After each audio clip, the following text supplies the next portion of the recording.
Imagine strapping a computer to your wrist and realizing no one actually needs it. A tiny screen, limited battery, awkward controls. For years, smartwatches promised the future, but almost no one cared. Not because the idea was bad, but because the timing was wrong. Because long before the Apple Watch became a global success, smartwatches had already tried and failed again and again. So what changed? Why did something that struggled for decades suddenly become one of the most popular devices in the world? To understand that, you have to go back to the beginning. Long before touchscreens and apps, watchmakers were already experimenting with adding intelligence to the wrist. In the 1970s and the 1980s, digital watches were considered cutting edge.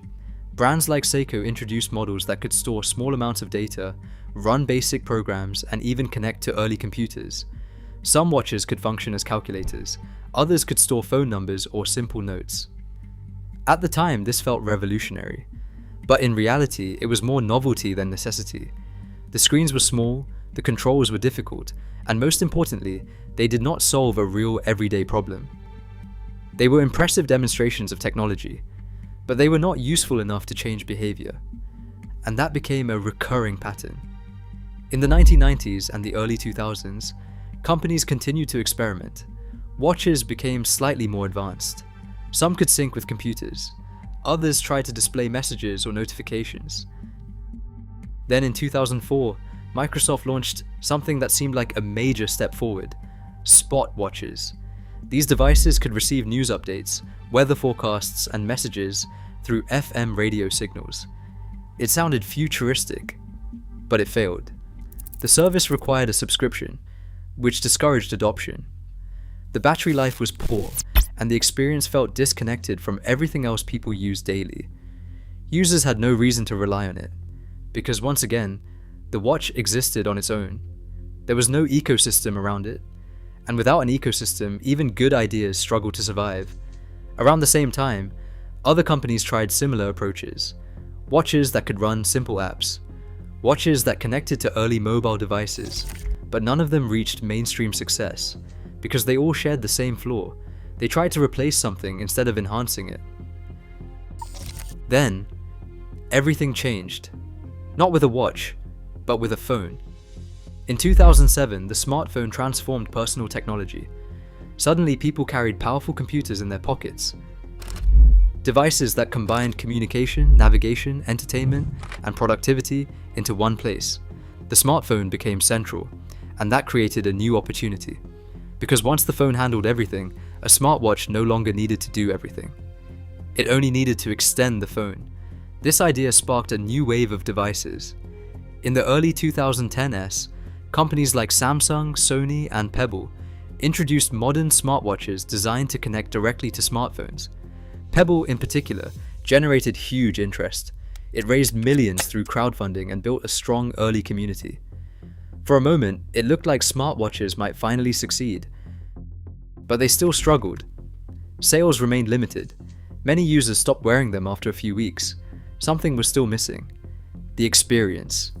Most early smartwatches felt like smaller, worse versions of a phone.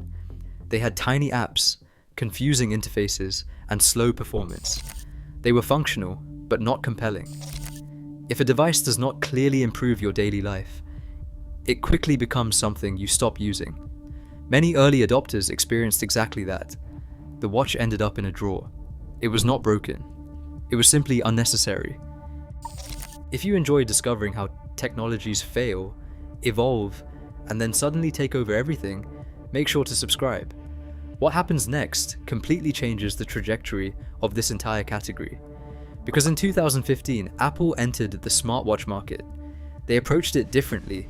They did not try to build a smaller phone. They built something new. The Apple Watch was designed around quick interactions, short moments, glances instead of sessions. Instead of asking users to spend time on the device, it aimed to save time. Notifications became simpler and easier to access. Messages could be read instantly. Small actions could be completed without pulling out a phone. This changed how people used the device. But Apple also focused on something far more important: purpose. The Apple Watch was not positioned as a gadget. It was positioned as a companion, especially for health.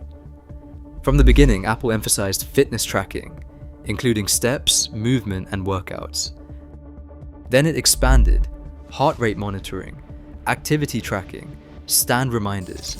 Over time, even more advanced features were added: electrocardiograms, blood oxygen measurement, fall detection. These features turned the watch into something people wore all day, every day. Not because it was interesting, it was because it was useful. This was the turning point. For the first time, a smartwatch solved a real, continuous problem: awareness. It gave users insight into their own bodies, and that created a habit. Once people got used to checking their activity, their heart rate, their progress, the watch became part of their routine. At the same time, Apple solved another critical issue: integration.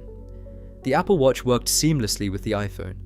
Notifications, apps, payments, everything connected smoothly. There was no friction, and that made adoption easier. Because users were not learning something completely new, they were extending something they already used.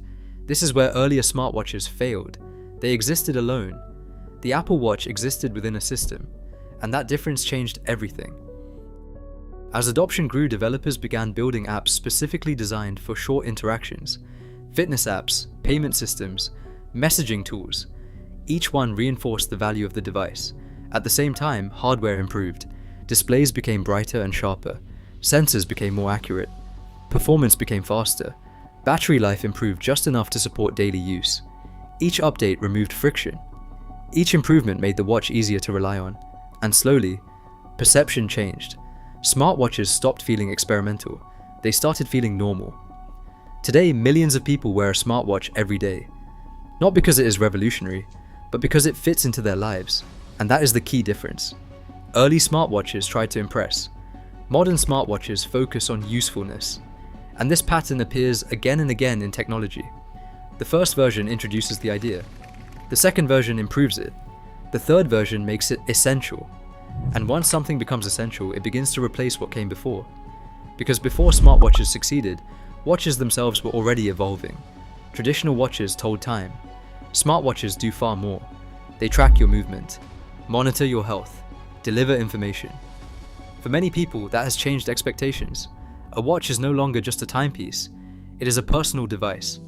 And while traditional watches still exist, they are no longer the default choice for everyone. The category has shifted, and it continues to evolve. New sensors are being developed. Health tracking is becoming more advanced. Artificial intelligence is beginning to analyze patterns and provide personalized insights.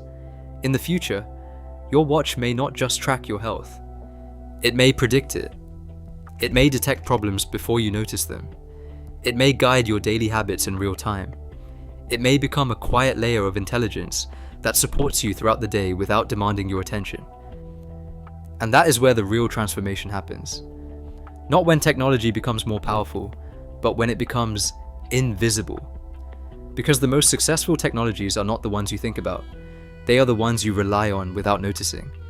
And this is where smartwatches are heading. From device to habit, from habit to necessity, from necessity to invisibility. And this is where the story connects back to the beginning. Because smartwatches did not suddenly succeed, they evolved into success. Each failed attempt contributed something. Better displays, better connectivity, better ideas, until finally, everything aligned. The technology was ready, the ecosystem was ready, the user behavior was ready, and once those three things came together, adoption accelerated rapidly. This is how most technologies win, not by being first, but by being ready at the right moment. And now, smartwatches are no longer trying to prove themselves. They are becoming part of everyday life, quietly, consistently, invisibly. And that is often the final stage of replacement. When something becomes so normal, you stop thinking about it. You just use it. If you want to understand how technology keeps evolving, failing, and then coming back stronger than ever, make sure to subscribe to Replacify. Because the next device that seems unnecessary today might be the one you cannot live without tomorrow. And somewhere right now, another technology is going through that exact same cycle. Ignored at first, questioned by most, adopted by a few. Until suddenly, it replaces something you thought would last forever. And when that moment comes, it rarely feels dramatic. it feels gradual, almost invisible. Until one day, you look back and realize the old way is gone, replaced not by a single breakthrough, but by a series of small improvements that quietly changed everything.